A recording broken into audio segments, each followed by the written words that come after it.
All right, let's get right into it. Today we're unpacking a pretty controversial theory. It suggests that something profound, something almost pre-programmed, happens to a lot of women between the ages of 35 and 45. It's a shift so significant, the source material calls it a biological bomb.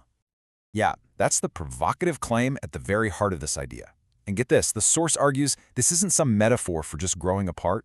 No, it's talking about a literal psychological and chemical transformation, something it describes as a totally unavoidable internal event. And this is really the central question, isn't it? It's asking us to reframe what we often just dismiss as a midlife crisis. The idea is to consider that maybe this isn't about personal choice, but maybe it's the result of some deep-seated biological programming.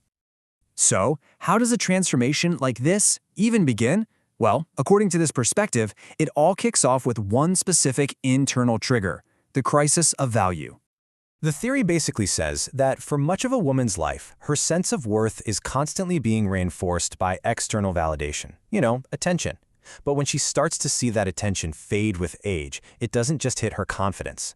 The claim is that it triggers a fundamental crisis of her perceived value as a person. And this leads to what the source calls an identity collapse. Now, pay attention to the shift in that question. It's so important. It stops being about aesthetics, about am I still beautiful, and becomes am I still valuable? This theory argues that beauty and value have been so tangled together for so long that when one fades, the other gets called into question. And that becomes this massive existential problem about her place in the world. So you get this incredibly sharp contrast inside her head. It's a then versus now. From a life where her value felt automatic to now having to fight just to be seen.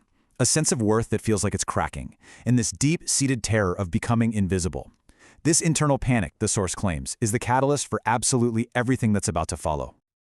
Okay, so once that internal crisis is triggered, the theory argues it drives a really powerful change in behavior, and that leads to what it calls an addiction to validation. The source breaks this whole thing down into a four-step process. So it starts with that quiet panic, right? A little whisper that says, I'm disappearing. That fear then fuels a chase for any kind of external validation, just to feel like she still matters. When she gets it, a compliment, a look, bam, she gets a huge dopamine hit, a reward signal in the brain. And here is the absolute crucial point. This chemical rush is supposedly so potent, it starts to literally rewire her brain's reward system, making it prioritize the thrill of something new over the comfort of stable love. This quote pretty much captures the entire argument. The conflict here isn't a traditional love triangle. It's saying the partner isn't competing with another person. He's competing with an internal biological force, a craving for a chemical high that the source says has turned into an addiction. And the result of this rewiring is, well, it's profound. According to the theory, that steady, loyal love from a long-term partner just can't provide the intense jolt the brain is now chasing.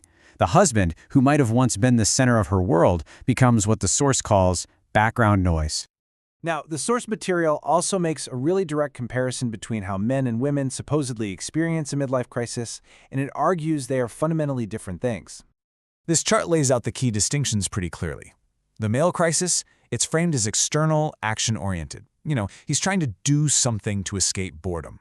By contrast, the female crisis is described as completely internal and identity-based. She's trying to become someone else to escape mortality and invisibility. And because of that, the framework argues the impact is just worlds apart. And this line from the source really just summarizes that difference in scale, doesn't it? One is seen as this embarrassing materialistic phase, the other is depicted as a total, complete detonation of an existing life. So what happens after the detonation? Well, the final stage of this theory covers the consequences, and the source describes it as a complete and total rewriting of reality. So, to manage all the fallout, this perspective says a brand new narrative has to be created. Good memories get erased or reinterpreted. Stability gets reframed as a prison, a cage. The partner gets turned into the villain, and all of this serves to position the act not as a destruction, but as this righteous, noble journey of self-discovery. And the source argues this rewriting of history gets amplified by everything around her. Friends, social media, the whole societal narrative about living your truth. It all acts like validation. It's like pouring gasoline on a fire, confirming that this rebellion was not only a good idea, but brave and necessary. But what about that happiness she was chasing? Well, the theory concludes that it's often just a performance. those public displays of healing and freedom, they're described as a way to manage the internal guilt. The argument is that she isn't actually happier, she's just louder and proclaiming that she is. And so we've arrived at the theory's ultimate conclusion. It suggests this whole destructive process isn't an act of empowerment at all, but actually a profound act of denial, a refusal to accept the passage of time.